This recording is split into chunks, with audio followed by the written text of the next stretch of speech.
Merci, donc on va enchaîner. Alors, je rappelle les dernières recommandations, vous voyez, qui ont été reprises encore tout récemment par le groupe de pédiatres de la Société française d'allergologie, qui a repris donc ce qui était déjà connu, mais c'est tout récent, ça vient de paraître dans les archives de pédiatrie, et que ça avait été repris aussi par l'Académie européenne de pédiatrie. Donc maintenant, tous les enfants, qu'ils soient allergiques, à risque allergique ou pas, donc qu'ils aient des antécédents ou pas, qu'ils soient allaités ou pas, doivent être diversifiés entre 4 et 6 mois. Et maintenant, il faut, c'était encore un peu divergent, mais la dernière recommandation de la Société française d'allergologie, que je partage depuis longtemps, il faut introduire les aliments à fort potentiel allergisant entre 4 et 6 mois. Alors, on reviendra, si vous voulez, pour le problème de l'arachide, qui pose effectivement des soucis, puisque les enfants n'ont pas l'habitude de consommer de l'arachide. Donc, est-ce qu'on ne va pas augmenter le risque d'allergie à l'arachide? Ça reste une discussion qui est intéressante. Mais par contre, pour le reste, œufs, fruits à coque, vous consommez beaucoup de fruits à coque, poissons, blé, tout ça, ça ne pose plus de problème. C'est impératif d'introduire avant l'âge de 6 mois. Alors, vous connaissez les deux publications les plus célèbres, qui sont largement rapportées. La première en 2015 dans le New England, avec l'arachide, allergie à l'arachide qui est très fréquente aux États-Unis. C'était une étude américaine, où ils ont pris donc, des enfants de 4 à 11 mois avec une allergie sévère, enfin un eczéma sévère. Ils ont été randomisés, et ceux qui avaient reçu de l'arachide au cours des 5 premières années comparé à ceux qui n'en avaient pas reçu, donc sous forme de beurre de cacahuète, vous voyez une diminution considérable du risque d'allergie à l'arachide. Ça, c'est le premier travail qui avait entamé. Et puis, il y a eu un deuxième travail peut-être plus intéressant, puisqu'il touche beaucoup plus d'individus, qui est l'œuf, publié dans le Lancet, donc 2 ans plus tard. Cette fois, c'était des nourrissons jeunes, toujours 4 à 5 mois, avec un eczéma, randomisés toujours pour recevoir, mais c'était en double aveugle cette fois-ci. Ils recevaient soit de la poudre d'œuf, soit une poudre de placebo, et ils avaient tous un eczéma. L'eczéma a été traité pour diminuer le risque de passage des allergènes d'œuf à travers la peau. Et là, vous voyez aussi que, aussi bien en intention de traiter qu'en analyse per protocole, une diminution considérable du risque d'allergie. Si bien que sont venues ces recommandations, avec donc les toutes dernières recommandations, j'allais dire pratico-pratiques, donc qui viennent d'être publiées dans les archives de pédiatrie, avec la façon dont on pourrait, c'est bien sûr qu'un exemple, la façon dont on pourrait introduire les différents allergènes. Alors voilà pour l'œuf, on ne sépare plus le blanc du jaune, c'est terminé depuis longtemps. Voilà, on peut commencer à 4 mois par toujours un œuf cuit, on commence toujours par un œuf cuit, donc un boudoir écrasé par jour, des miels d'œufs mixés, d'œufs cuits bien évidemment. Après, vous voyez, on passe à une cuillère à café d'œufs durs par semaine, puis un quart, puis un tiers, puis un demi œuf dur par semaine. Il faut le faire progressivement, mais surtout commencer tôt, dès 4 mois. L'arachide, donc avec les discussions que je vous ai suggérées tout à l'heure, l'idéal c'est ça, une petite cuillère à café, vous voyez, c'est ça, une petite cuillère à café, 2 grammes 4 à 5 fois par semaine. Sinon, si c'est un peu compliqué, on peut passer à une cuillère à café rase, là, 2 fois par semaine, voire une cuillère à café bombée 1 fois par semaine. Tout ça, c'est calculé en fonction de la quantité de protéines. Protéines d'œufs, protéines d'arachide. Et pour les autres fruits à coque, l'idéal, et certains laboratoires commencent à les sortir, puisque c'est sponsorisé par Nestlé. Nestlé a un produit qui contient plein d'allergènes, mais qui n'est malheureusement pas vendu en France encore, mais qui est vendu notamment aux États-Unis. Et c'est sûrement à l'avenir, c'est de mélanger plein de fruits à coque, et plus l'arachide, et de donner ça à l'enfant, parce que c'est quand même plus simple que de donner des vrais aliments dès le départ. Donc, même si ici l'allergie aux fruits à coque et à l'arachide est moins fréquente qu'en France, voire aux États-Unis, je pense que ça peut venir et on n'a aucun risque à introduire tôt ces aliments, bien au contraire. Je rappelle, je viens de le dire, mais il est bon de le rappeler, que diversifier, ça ne veut pas dire oublier le lait, c'est 3 biberons par jour pour assurer les besoins en fer et en acides gras essentiels, ou 3 tétés par jour, plus du fer pour assurer les mêmes apports. Alors, on on a parlé des produits carnés, on m'a posé la question. Est-ce qu'il faut limiter les produits carnés chez le petit? Là, on parle de la diversification, c'est-à-dire avant l'âge d'1 an. Alors, voilà comment on pourrait répondre. C'est vrai que si on parle en fer, je rappelle qu'il ne faut pas confondre protéines et fer. Hein. Je rappelle que les protéines sont introduites dès la naissance. Hein. Souvent en France, depuis quelque temps, il y a une espèce de dérive où à la place de parler de viande, de produits carnés, on parle de protéines. Je rappelle qu'il y a des protéines dans tout, y compris dans l'arachide et les fruits à coque, comme on vient d'en parler. Donc, est-ce qu'il faut donner de la viande très tôt à un enfant? Nutritionnellement, ce n'est pas indispensable s'il boit son lait infantile. Regardez, pour 10 grammes de produits carnés, c'est ce qu'on donne avant 1 an, c'est des recommandations, ça n'apporte que l'équivalent en fer de 40 millilitres de lait deuxième âge, c'est-à-dire rien du tout. Très très peu, c'est 5% des besoins en fer. Donc, avant 1 an, c'est absolument pas utile, nutritionnellement, d'apporter du fer.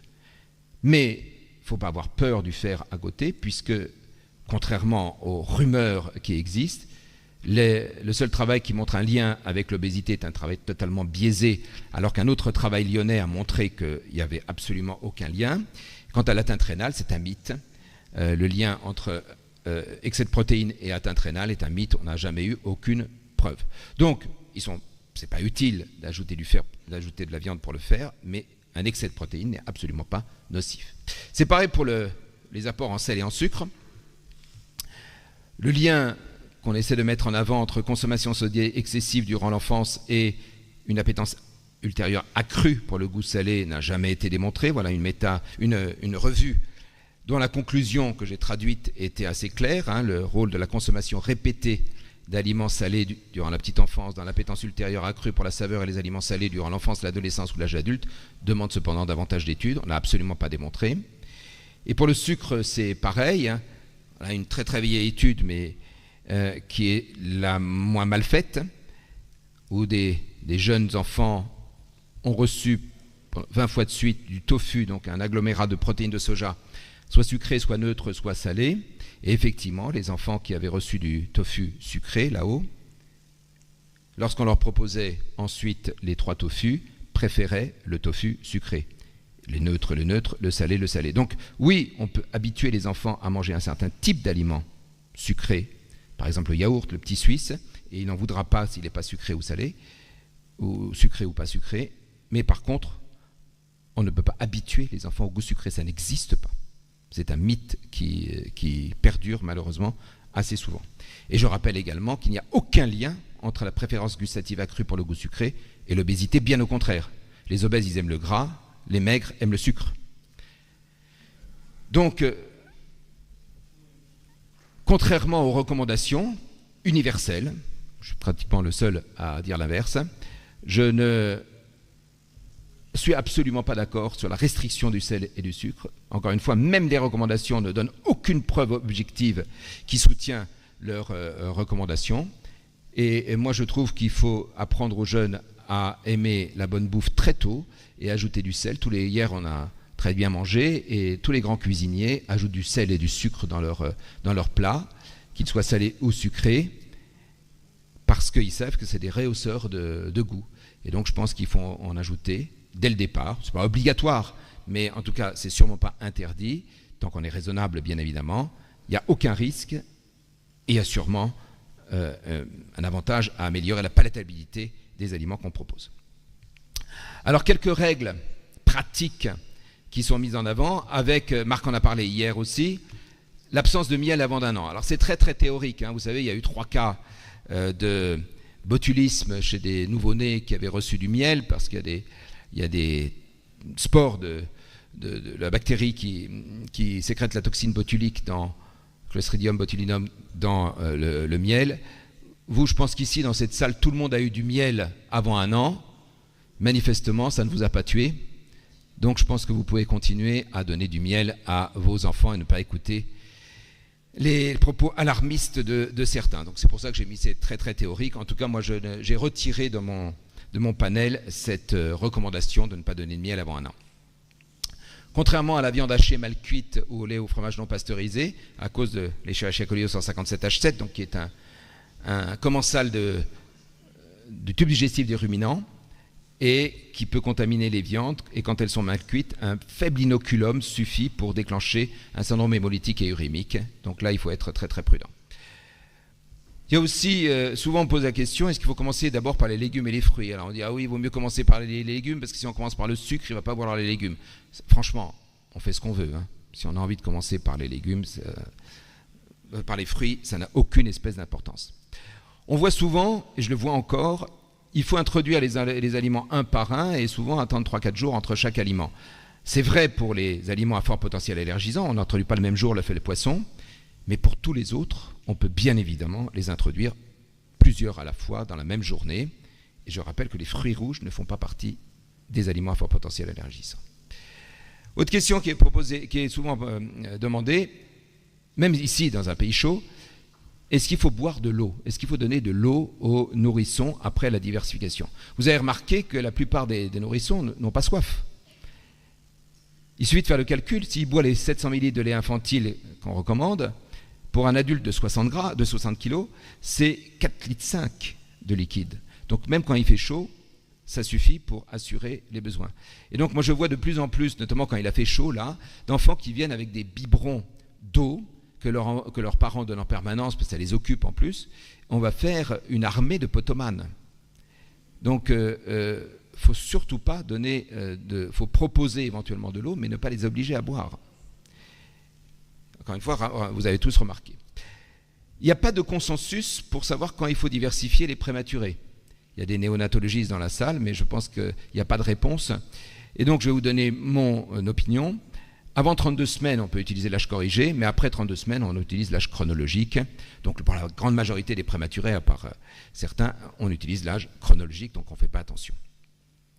La variété des goûts, Marc en a parlé un petit peu hier aussi, plus on propose de saveurs différentes après la diversification, plus le répertoire alimentaire ultérieur est vaste. Alors c'est des travaux biaisés, hein, bien sûr, parce qu'on ne peut pas être en double aveugle, on peut pas. C'est les parents qui ont déjà donné un grand répertoire alimentaire qui jugent après si l'enfant apprécie ces aliments, mais en tout cas, il n'y a aucun risque à le faire, c'est peut-être bénéfique, et donc il faut essayer de proposer une grande variété de goûts chez l'enfant jeune. Enfin, Marc a parlé beaucoup des troubles de l'oralité hier, dont il est un grand spécialiste.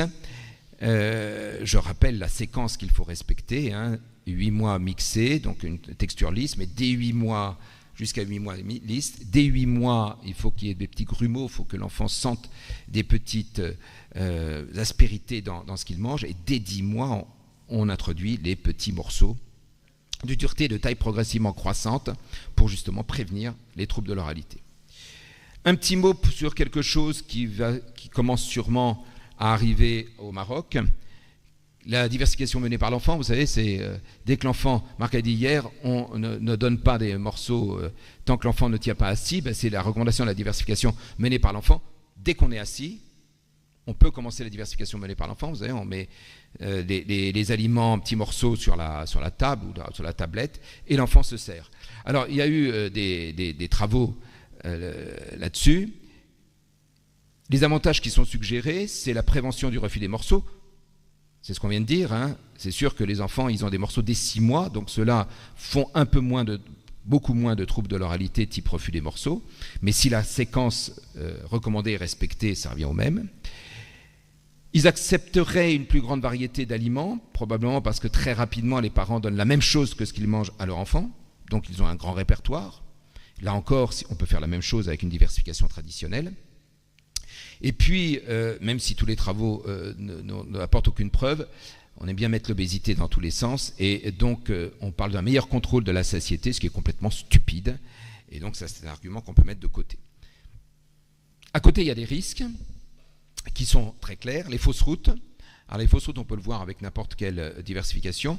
Mais là, contrairement à la diversification traditionnelle, l'enfant étant tout seul, si les parents s'absentent parce que l'autre enfant a un problème, eh bien l'enfant se retrouve tout seul avec ses petits morceaux et peut s'étouffer. C'est extrêmement rare, mais le risque existe.